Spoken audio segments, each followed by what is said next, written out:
আমার দাদু বাড়িতে আজকে পুরা গ্রামের জন্য ইফতারির আয়োজন করা হচ্ছে। আলহামদুলিল্লাহ, রমজান মাস প্রায় শেষ, আর এই শেষ সময়ে আমাদের দাদু বাড়িতে আজকে ইফতারির আয়োজন করা হচ্ছে। সকাল থেকে বাড়িতে কাটাকুটি সব কাজকর্ম করতেছে সবাই মিলে। খাসির মাংস দিয়ে বিরিয়ানি রান্না করা হবে। গ্রামে সব সময় আমাদের ইফতারির মেনুতে বিরিয়ানিটাই থাকে। বাজার সদাই থেকে শুরু করে কাটা বাছা সবকিছুই প্রায় কমপ্লিট। আর বাইরে মানে আমাদের বাড়ির বাইরের এই ফাঁকা জায়গাটাতে মাটি খোঁড়া হচ্ছে, এখানেই চুলা বানিয়ে রান্না বান্না করা হবে। আমাদের এই গ্রামের বাড়িটা না অনেক সুন্দর। আমার দাদু বাড়ির উপর আমার টান সেই ছোটবেলা থেকেই। প্রত্যেক বছর এখানে ঈদ করতাম, বাট এখন যেহেতু বিয়ে হয়ে গেছে শ্বশুর বাড়িতে ঈদ করতে হবে। তবে ঈদের আগে যেহেতু আজকে ইফতারির আয়োজন করা হচ্ছে, তাই আজকের দিনটা মিস করিনি, চলে আসলাম দাদু বাড়িতে। বিরিয়ানির জন্য যে মাংসটা রান্না করা হবে সেটা বাড়ির মধ্যে মাটির চুলাই করা হচ্ছে। আমার মা নিজ হাতে সবকিছু করতেছে। এখানে মাংসটা রান্না করা হবে আর বাইরে মেইন বিরিয়ানি। গ্রামের সবার জন্যই যেহেতু আয়োজন করা হচ্ছে, তাই কাজকর্ম একটু বেশি। এই বছরের রমজান মাসটা মনে হচ্ছে একদম দেখতে দেখতেই চলে গেল। যাই হোক, রমজানের এই শেষ সময়ে গ্রামের বাড়িতে আসছি, সবাই মিলে একসাথে ইফতার করব।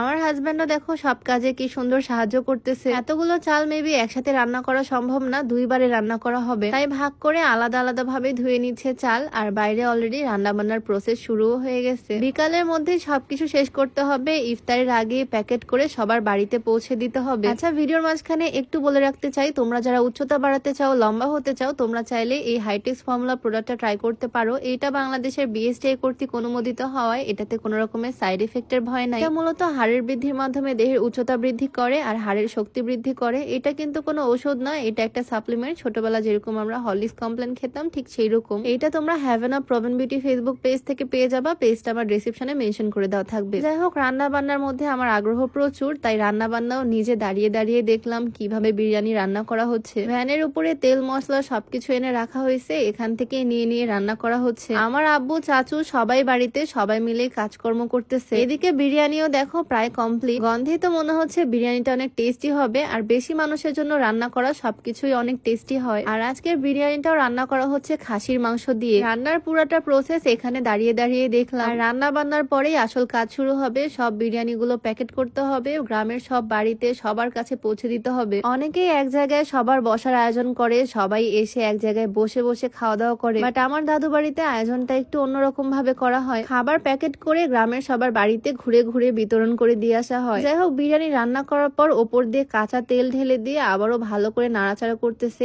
এই প্রসেসটা আমি কখনো দেখিনি, আজকেই ফার্স্ট টাইম দেখলাম। তো বেশ কিছুক্ষণ এখানে দাঁড়িয়ে দাঁড়িয়ে বিরিয়ানির ফুল প্রসেসটা দেখলাম, আর অবশেষে আমাদের বিরিয়ানি রান্নাও ডান। বাড়ির বারান্দায় বসে খাবার প্যাকেট করা হবে। ছোটবেলা থেকে শুরু করে প্রত্যেকটা রমজানে আমি ঠিক এই দৃশ্যটাই দেখি। বাড়ির বাইরে এইভাবে বিরিয়ানি রান্না করা হয়, আর রান্নার পর বারান্দায় ঠিক এই জায়গাটাতে প্রত্যেকবার বিরিয়ানি প্যাকেট করা হয়। প্যাকেট করতে আমি আমার হাজবেন্ড সবাই হেল্প করতেছি, সবাই একসাথে কাজগুলো করে ফেলতেছি যাতে তাড়াতাড়ি হয়ে যায়। আমাদের গ্রামের ইফতারি সিস্টেমটা এইরকমই। ছোটবেলা থেকে দেখতেছি বাপ চাচারা ইফতার এভাবেই দেয়। একটা প্যাকেটে খানিকটা বিরিয়ানি থাকে, কয়েক টুকরা শসা, 2টা করে খেজুর, এইভাবে এক একটা প্যাকেট সাজানো হয়, অন্য কোনো আইটেম থাকে না। আর এই প্যাকেট গুলো করেই সারা গ্রাম এখন ঘুরে ঘুরে বিতরণ করা হবে। যদিও অনেকে আমাদের বাড়িতে আসে নিতে, ঘন্টা খানিকের মধ্যে আমরা সবগুলো প্যাকেট কমপ্লিট করতে পারলাম আলহামদুলিল্লাহ। অনেকের কাছে হয়তো আমাদের ইফতারি সিস্টেমটা অদ্ভুত মনে হতে পারে, বাট ছোটবেলা থেকে এইরকমই দেখতেছি, আর এখনো এই জিনিসটা এভাবেই চলতেছে। এই যে ডালিতে করে প্যাকেট গুলো নিয়ে যাওয়া হচ্ছে, এখন ভ্যানে করে পুরা গ্রাম ঘুরে ঘুরে এই ইফতারি প্যাকেট গুলো দেওয়া হবে বাড়িতে বাড়িতে। যাই হোক, ইফতারের টাইমের আগে আমাদের সব কাজ কমপ্লিট আলহামদুলিল্লাহ। গ্রামের সবার বাসায় পৌঁছে দেওয়া হয়েছে, আর ইফতারের সময় সবাই মিলে বাসায় বসে ইফতার করলাম বারান্দায়। তো আজকের ভিডিওটা লং করব না, সবাই ভালো থাকো, দেখা হয়ে যাবে নতুন ভিডিওতে। সবাইকে আল্লাহ হাফেজ।